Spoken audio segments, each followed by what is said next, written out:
Now we are discussing, dear student, in this topic the surface anatomy of the stomach and liver. First of all, we have to understand कि हमारे पास जो surface anatomy है वो क्या होती है. Dear student, surface anatomy की बात करें ना तो this is the branch of anatomy.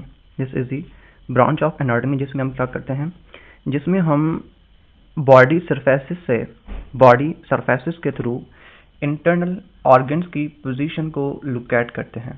ठीक है. So when with the help of outer body surfaces internal body organs की positions को हम look at करें, understand करें, this will be known as surface anatomy.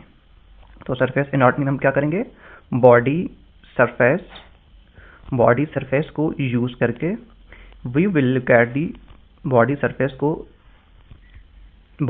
के थ्रू हम क्या करेंगे, look at करेंगे position of the internal body organs. This is our surface anatomy. Okay. अब अगर हम बात करें स्टमक एंड लिवर की, तो नाउ वी विल डिस्कस कि भाई हम स्टमक एंड लिवर की पोजीशन को कैसे आइडेंटिफाई करते हैं by looking at our external skin. बाहर की स्किन को देख के हम स्टमक एंड लिवर की पोजीशन को कैसे आइडेंटिफाई कर सकते हैं, कैसे लुक एट कर सकते हैं. So this will be the surface anatomy of the stomach and liver. Okay. First of all we are discussing about the stomach. ठीक है, स्टमक की सरफेस एनाटॉमी. सबसे इंपॉर्टेंट चीज डियर स्टूडेंट जो आपको याद रखनी है यहाँ पे, that is the position of the stomach. Stomach की पोजीशन क्या है. For this understanding dear student हम इस डायग्राम को देख लेते हैं. ठीक है. इन this diagram you can C this is our one midclavicular line. Okay, then we have this one another midclavicular line. ठीक है, बिकॉज हम 9 रीजन्स ऑफ एब्डोमेन को बना रहे हैं ना. ठीक है, एंड 9 रीजन्स ऑफ स्टमक को बनाने के लिए हम क्या करेंगे, 2 वर्टिकल midclavicular लाइंस ड्रा करेंगे. देन हम क्या करेंगे, देन हम 2 हॉरिजॉन्टल प्लेन्स या 2 हॉरिजॉन्टल लाइंस डिवाइड करेंगे. एंड ड्यू टू दैट हम 9 different regions of the abdomen को लुक एट कर सकते हैं, उनको हम डिवाइड कर सकते हैं. ओके. अब यहाँ पे देखें, जब हम 9 रीजन्स को आइडेंटिफाई करते हैं या 9 रीजन्स को स्टडी करते हैं तो हमारे पास 3 रोज बनती हैं.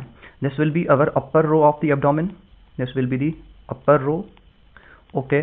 This one will be our middle row. ठीक है जी, this will be our middle row. Then this will be our the lower row. ठीक है. So we have 3 rows here in the abdomen. Okay. अच्छा, अब हम डिस्कस कर रहे हैं the position of the stomach. सबसे पहले तो dear student in this diagram you can appreciate this is your stomach. This is your stomach जिसको मैं ब्राउन कलर से हाईलाइट कर रहा हूँ. This is your stomach. तो अगर आप देखें तो स्टमक की क्या पोजीशन है as per these regions of the abdomen. इन रीजन्स को देख के आप क्या समझ सकते हैं कि भाई स्टमक किन रीजन्स में आ रहा है. तो डियर स्टूडेंट सबसे पहले एक चीज़ तो क्लियर है कि हमारा जो स्टमक है वो अपर एब्डोमेन में आ रहा है, upper row of the abdomen, lower में नहीं आ रहा. Stomach is the part of upper abdomen. ये तो सबसे पहले ये चीज़ हमारे पास क्लियर हो गई. अच्छा, अपर एब्डोमेन में जो 3 कॉलम्स हैं या 3 रीजन्स हैं, तो किस रीजन में आ रहा है. एक हमारे पास आ रहा है दिस वन रीजन जो लेफ्ट साइड पे है, लेफ्ट अपर एब्डोमेन, जिसको आप क्या कहते हो, जिसको आप कहते हो left hypochondriac region. This is our left hypochondriac region. ठीक है. एंड ये जो हमारे पास है जहाँ पे स्टमक हमारे पास मौजूद नहीं है, this is what, this is your right hypochondriac region. Right hypochondriac reason.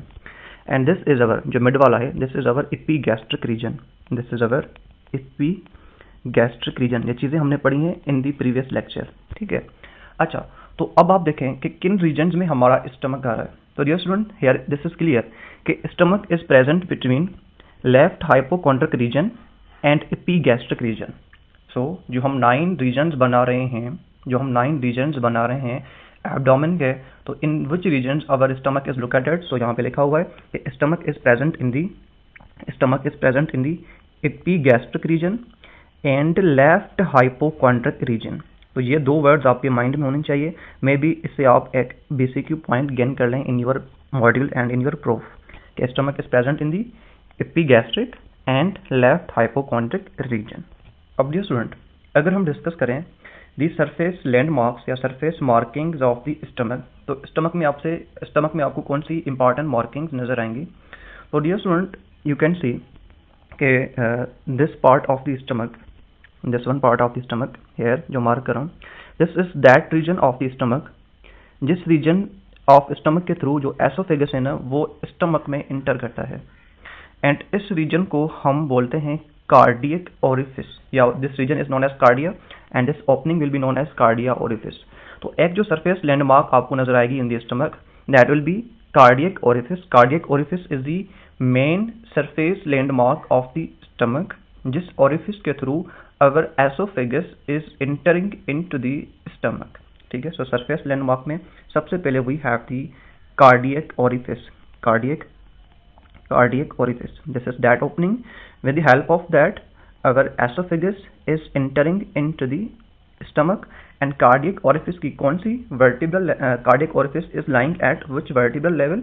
So this is lying at T11 vertebral level. Cardiac orifice is lying at T11 vertebral level. Okay ji. Then जो दूसरी another important landmark आपको नजर आएगी stomach में, which is that you can see here this one part, this is known as pylorus, this is known as pylorus, and pylorus is that part of stomach जिस part के through अगर stomach continue होता है किसमें, small intestine में। ठीक है, stomach का वो पार्ट जिसके थ्रू हमारा स्टमक देन कंटिन्यू होता है स्मॉल इंटेस्टाइन में या ड्यूडिनम में, this will be known as pylorus, and pylorus is also the important landmark of the stomach which is lying at the L1 vertebral level, L1 vertebral level जिसको आप कह सकते हैं ट्रांसपाइलोरिक प्लेन, बिकॉज यहाँ पे हम एक ट्रांसपाइलोरिक प्लेन भी बना रहे होते हैं, यहाँ पे लिखा हुआ है ना, दिस इज योर ट्रांसपाइलोरिक प्लेन। ठीक है, सो हमारा जो पाइलोरस रीजन है स्टमक का, जिसके through our stomach is entering into the duodenum या our stomach is entering into the small intestine, pylorus की क्या लेवल है, L1 वर्टिब्रल लेवल या ट्रांसपाइलोरिक प्लेन। देन स्टमक की और जो आपको लैंडमार्क नजर आएगी that will be the funds.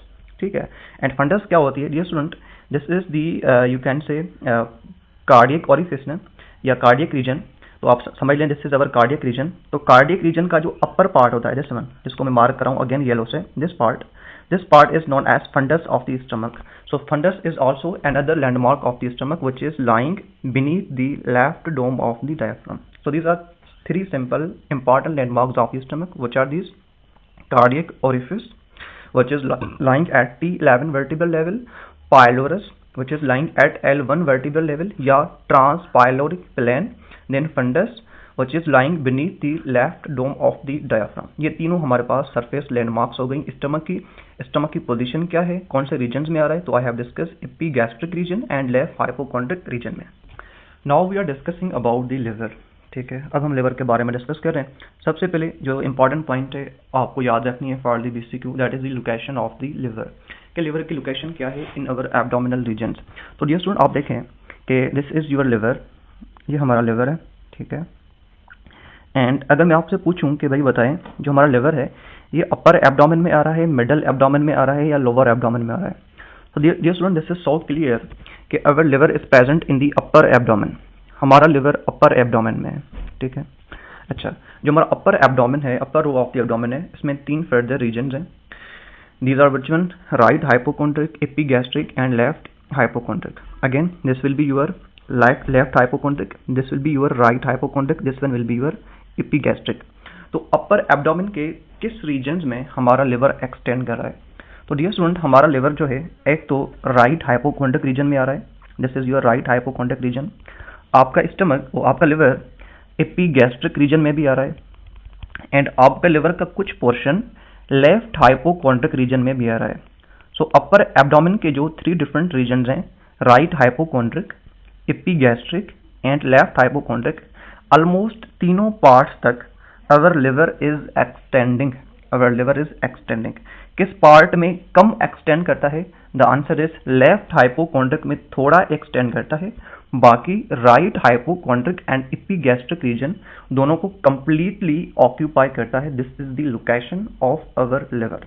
तो यहाँ पे देखें कि लिवर कौन सी पोजीशन ऑक्यूपाई करता है, तो यहाँ पे लिखा हुआ है राइट हाइपोकॉन्ड्रियम, एपिगैस्ट्रम या epigastric, and somewhat it extends into left hypochondrium. ठीक है, अब डियर स्टूडेंट यहाँ पे स्लाइड में एक बहुत इंपॉर्टेंट पॉइंट लिखी हुई है, व्हाट इज दैट, कि जो हमारा लिवर है ना वो बिल्कुल डायाफ्राम के नीचे आता है। तो सपोज करते हैं दिस इज अवर लिवर ना, तो इसके बिल्कुल ऊपर हमारे पास क्या होगी, इसके बिल्कुल ऊपर हमारे पास होगी डायाफ्राम। तो हमारा लिवर जो है ना बिल्कुल डायाफ्राम के नीचे आ रहा होता है, बिल्कुल डायाफ्राम के नीचे आ रहा होता है। This is very very important point which is written in this slide कि liver lies immediately beneath the thoracic diaphragm, ठीक है।